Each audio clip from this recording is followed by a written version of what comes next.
Along a sliver of land, a funeral procession brings Ronald Phillips home to Grand Bayou.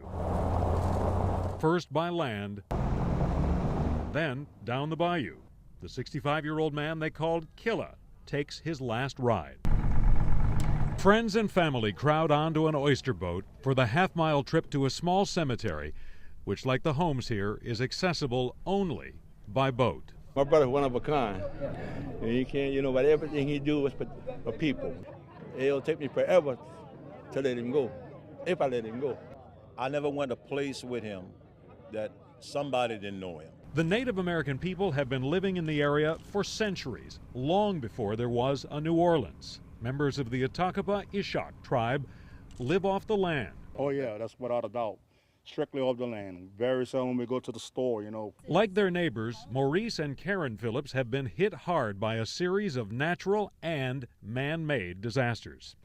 This is a tough place to live. It is. Very, very. You have to adapt to the environment on a daily basis. First came Katrina, which devastated Grand Bayou, then the BP oil spill, which sidelined fishermen. It contaminates our water, affects our livelihood because we live off of shrimp and crabs and neutral and otters, and we live off of those things.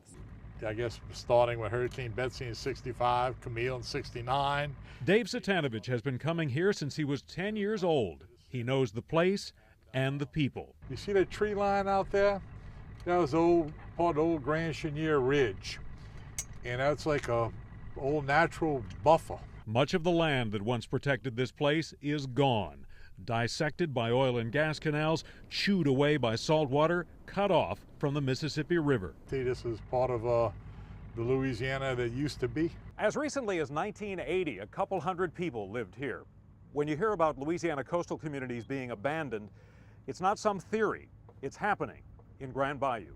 But residents here are determined not to let that happen. We're still in recovery mode. People are trying to come back, but resources are limited. 13 families now live in Grand Bayou full-time. And one symbol of recovery, the community church, will reopen in coming weeks. Faith is a very strong component in anybody's struggle to survive and to live, because we have a faith not only in this place and everything else, but a faith in God that we are where the Creator intended us to be. Rosina Philippe says they're looking for ways to live with the water, elevating homes, for example. But as they laid their brother to rest, the Phillips family and others here were emphatic about not leaving. No, I would never, No. ever No. leave this community. We've been born and raised, we're resilient, and Yes. I can't even dream about moving anywhere else. We're just here for the long haul. Even if there no was matter we no have to more. stay on a houseboat.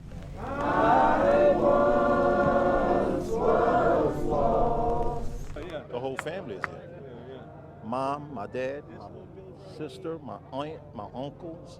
Where else would you want to be back other than Grand Bayou? Born and raised down here. Praise God, praise God, praise God. This place will be here, and so will Grand Bayou people. Praise God, praise God.